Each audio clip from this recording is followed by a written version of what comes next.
Los años 80 no empezaban con Silencios, empezaban con una novela de Televisa donde se juraba amor eterno en horario estelar. Una década donde el amor se anunciaba en revistas. Y en ese paisaje aparecía Edgardo Gascón.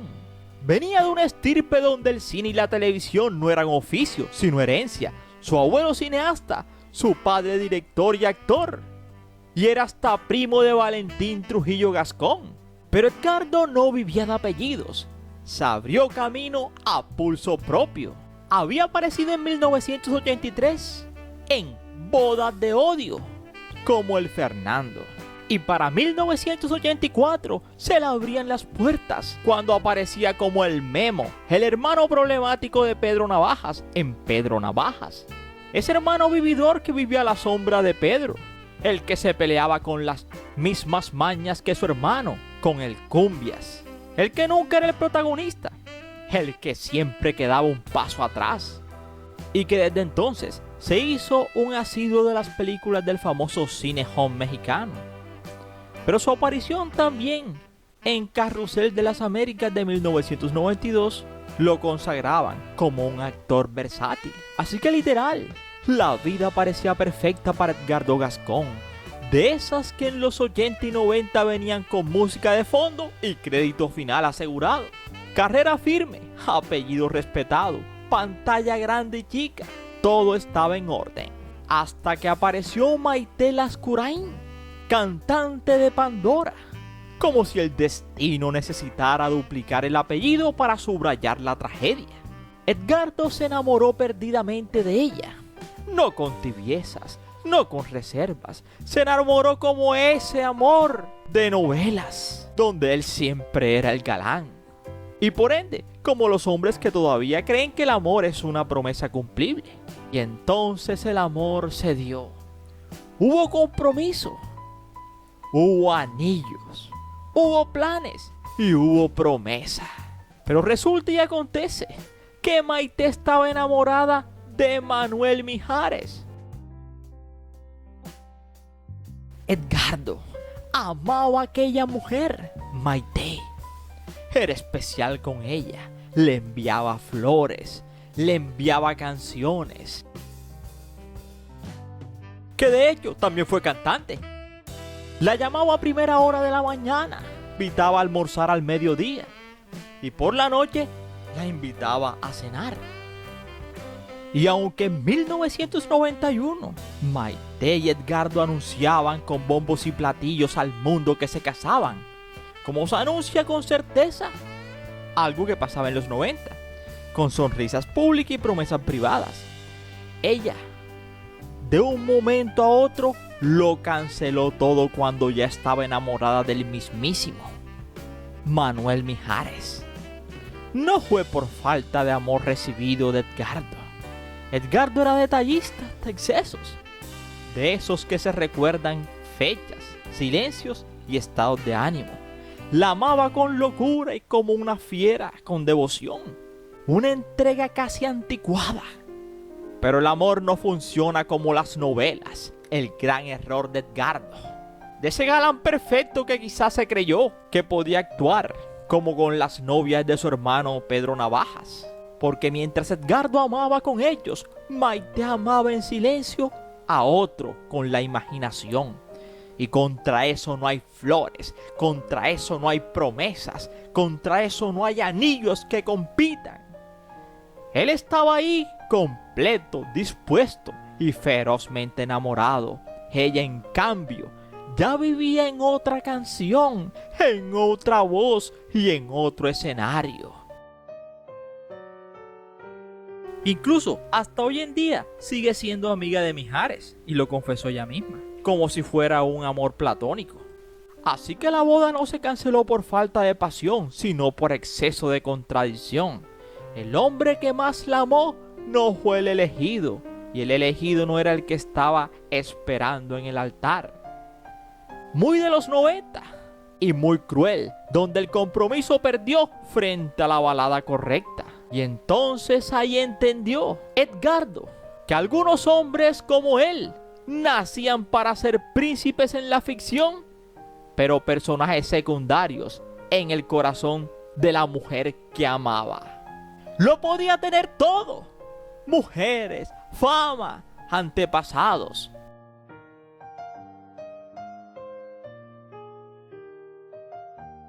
Menos el papel que más importaba, que era ser el dueño del corazón de Maite Lascurain.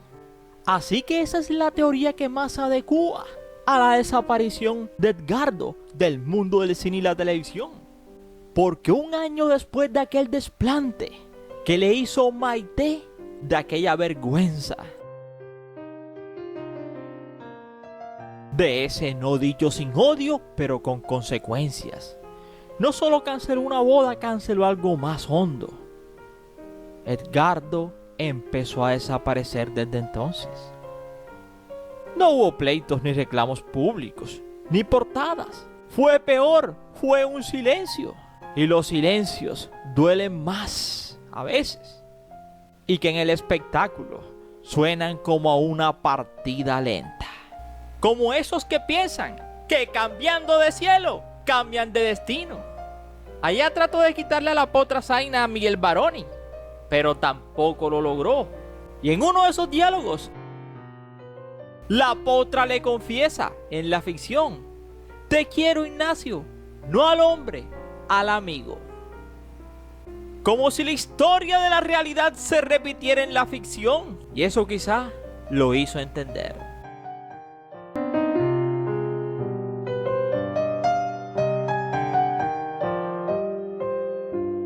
Así que corría el año 1992 y se había ido a Colombia, lejos del ruido, lejos de los pasillos de Televisa, lejos de los recuerdos de Maite. Allá actuó en La Potra Zaina, una novela, junto a Aura Cristina Gainer, una producción que hoy parece casi un susurro dentro de su trayectoria, pero que fue en realidad un punto final. Era una palabra en clave que la gente no sabía. Esa sería su última novela en la vida, haciendo aquel papel de Ignacio Miranda. Así que después de eso no se supo absolutamente nada de él. Parecía como si la tierra se lo hubiese tragado. En los pasillos se especuló de todo: cansancio, decisiones personales, desinterés, conflicto. Pero la verdad es que siempre llega tarde. Y quizá la razón fue: tenía nombre propio, esa era Maite. Porque hay hombres y mujeres que no saben reinventarse después del amor. No porque sean débiles, sino porque fueron sinceros. Y Edgardo lo fue. Amó con intensidad, con detalle, con fiereza. Cuando perdió, no quiso hacer de eso un espectáculo, así que desapareció. Esa fue la razón, y esa es la única verdad.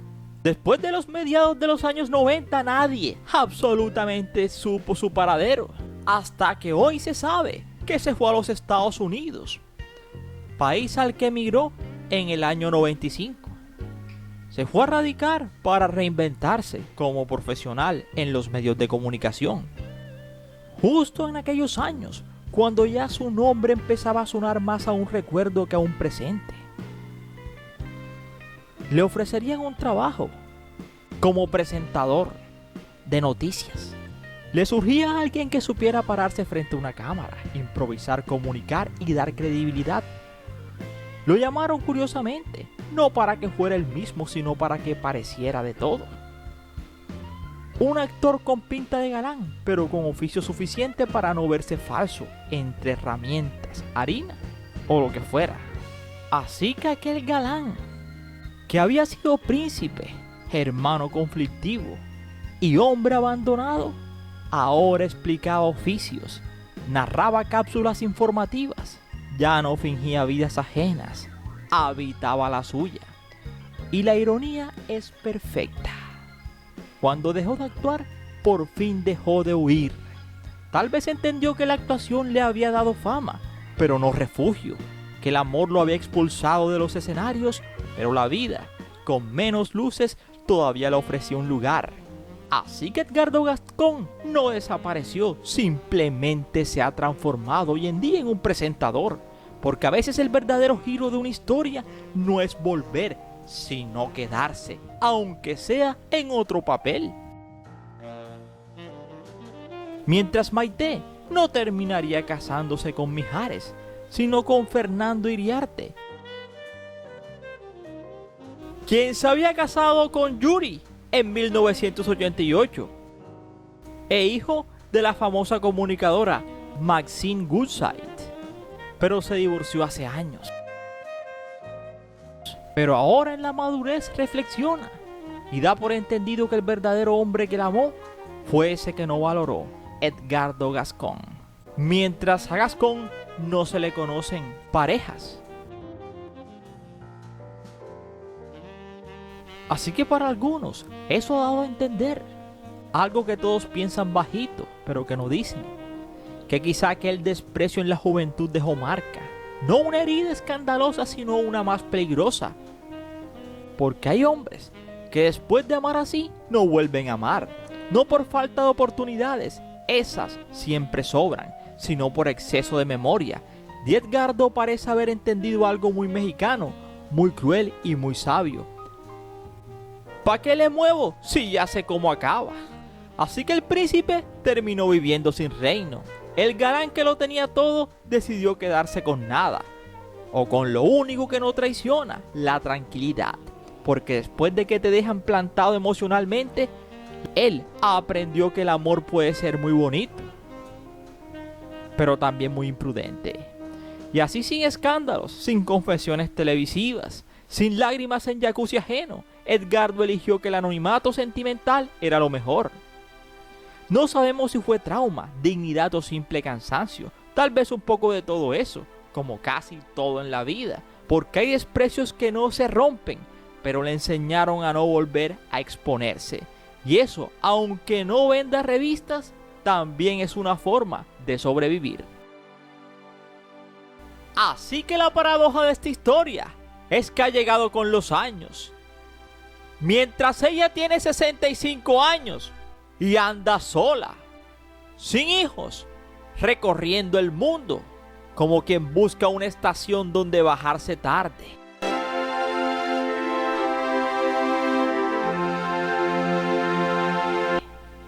Y paradójicamente él, Edgardo, a sus 61 años, y donde ha llegado a ser hasta asesor financiero, también está solo sentimentalmente.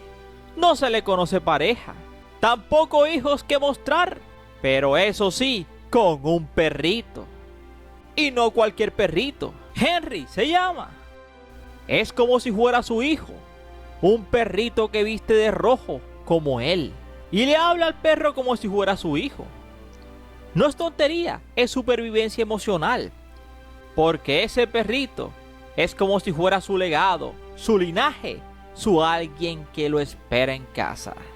Mientras ella, Maite, en cambio, carga la nostalgia elegante, esa que no se confiesa pero se nota, esa que pregunta en silencio y sí, porque Edgardo sí estaba enamorado de mí, de esos amores de los que no se repiten, y hoy en día se lamenta.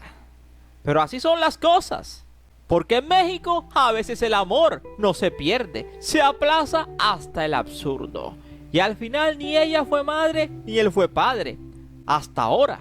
Pero ella cría recuerdos y él cría un perro vestido igual que él. Y la vida sigue como si nada, porque Edgardo y Maite, aunque no lo crean, siguen siendo buenos amigos, como lo demuestra esta foto del 2017. Yo soy Ernie y aquí termina esta historia. No sin antes decirte gracias por preferirnos. Y recuerda que cada día somos más y que tú eres nuestra estrella. Mis estrellas.